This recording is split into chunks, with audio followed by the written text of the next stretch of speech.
Welcome to the deep dive. Today, we are taking your stack of sources and really drilling down into a fascinating, maybe even a counterintuitive global trend. We're talking about the growing community of Black expats who are choosing Asia, not just for a visit, but as their, permanent or long-term home base. And for you, the curious learner, this deep dive is kind of a shortcut. It helps understand why that expat map is, well, redrawing itself. We're moving past the usual spots and focusing on countries offering this unique mix: safety, community, and importantly, a specific kind of personal freedom. That's absolutely the key finding we pulled from the material. This shift isn't just about geography. It feels more existential. Sure, the initial drivers often look practical career moves, financial opportunities, logistics that business teams or entrepreneurs need for those longer stays. But the lasting appeal of Asia, it seems to be this unique social environment. Our sources are clear. Countries there are becoming super attractive because of the expat communities themselves. These communities are actively fostering belonging and really supporting profound personal growth. Right. So if we kind of strip away that surface layer, what's the absolute core reason someone makes this huge leap? We found a pretty clear set of motivations. Yes, it often starts practical.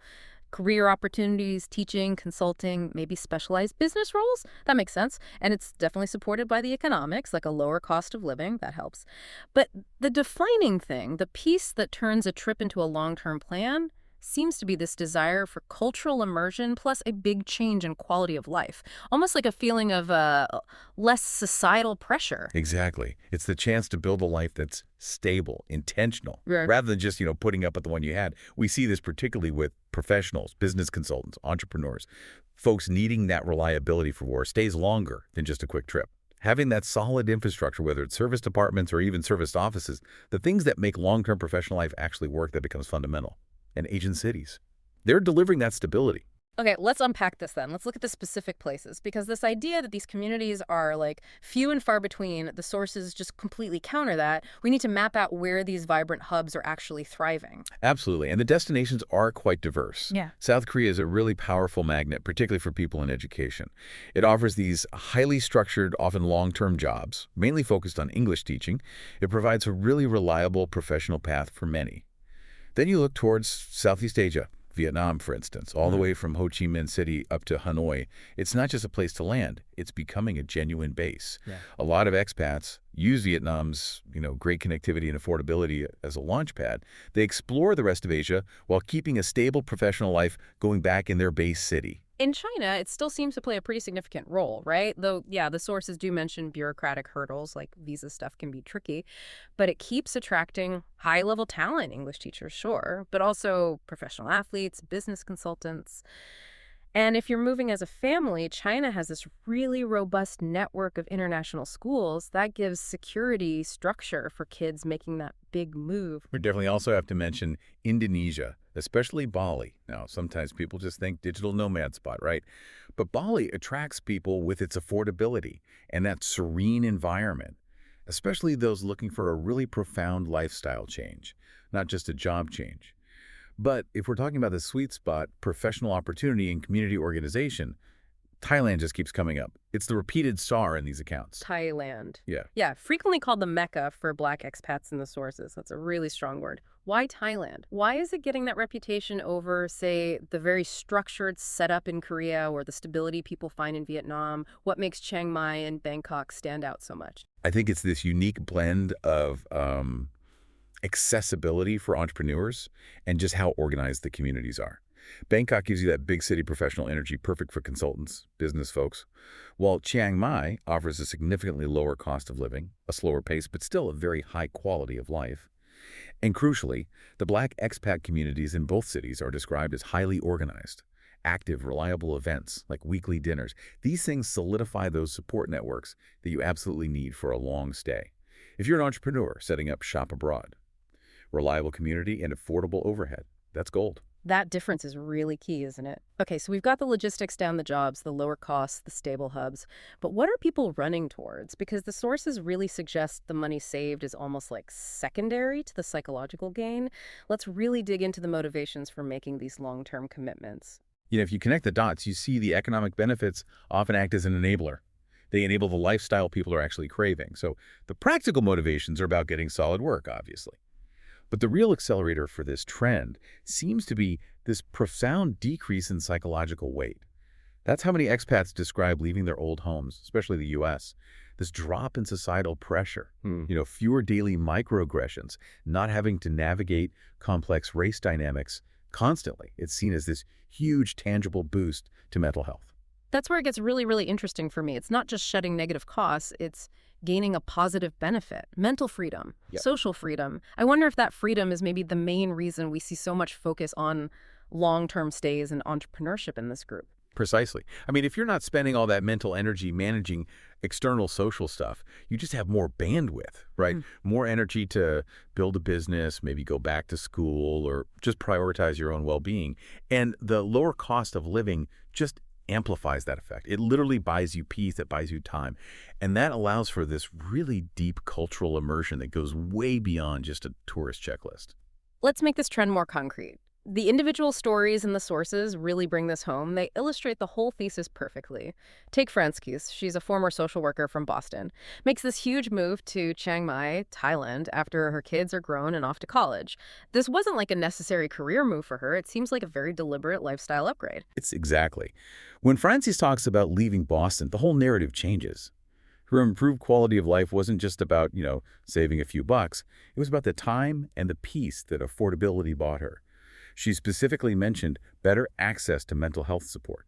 Now, that could mean specific resources, or maybe just the simple benefit of living with less financial stress day to day and that economic freedom. It unlocked her ability to travel constantly all over Asia.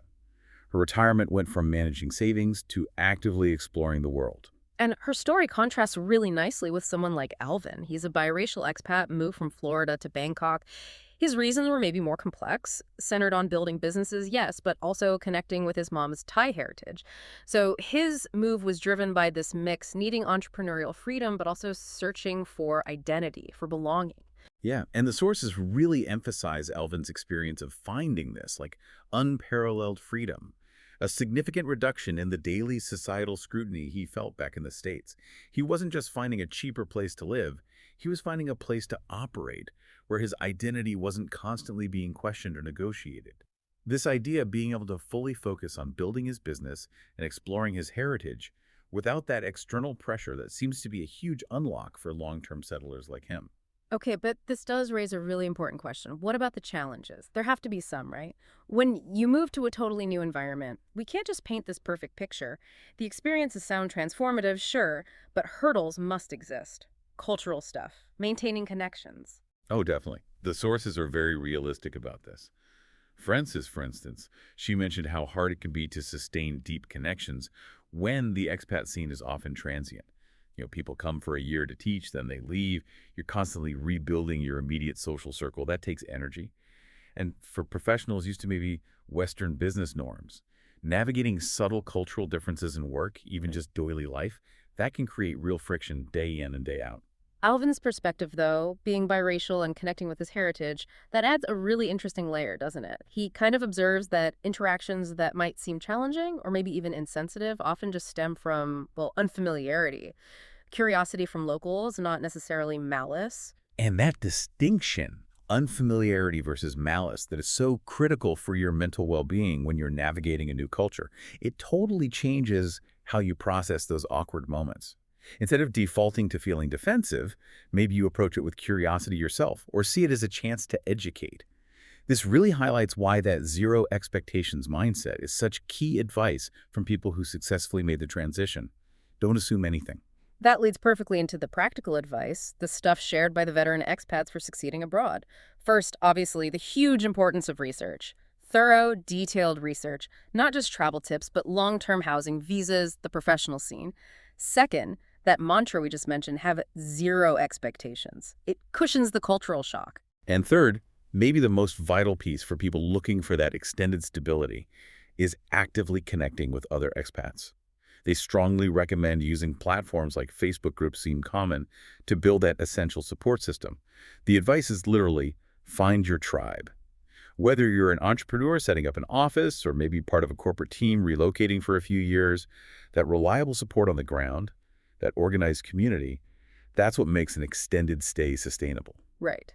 But the overarching feeling when you synthesize all these stories, all these experiences, is that the personal growth, the truly transformative stuff you gain from immersing yourself, especially when supported by this growing, organized community, it just seems to far outweigh those initial bumps in the road. Absolutely. The core value proposition here, the real draw, seems to be the opportunity to deliberately redefine success, belonging, even happiness, but on your own terms, and using the economic advantages of Asia to fuel that personal and professional transformation. So, what does this all mean for you listening to this? We've explored how Asia offers this undeniable practical mix, economic benefits, cultural richness. But I really want you to sit with that concept Alvin brought up, reduced societal pressure. Huh. Think about what that kind of internal freedom, freeing up mental energy from navigating social dynamics, what that unlocks when you combine it with real economic opportunity and strong community support. What could that mean for long-term business ideas or just deep personal change? How might simply redefining where home is unlock your own next phase of growth? That's a really provocative and I think necessary challenge for anyone thinking about what their next chapter might look like. Thank you for joining us for this deep dive into the shifting map of expat life. We'll catch you next time.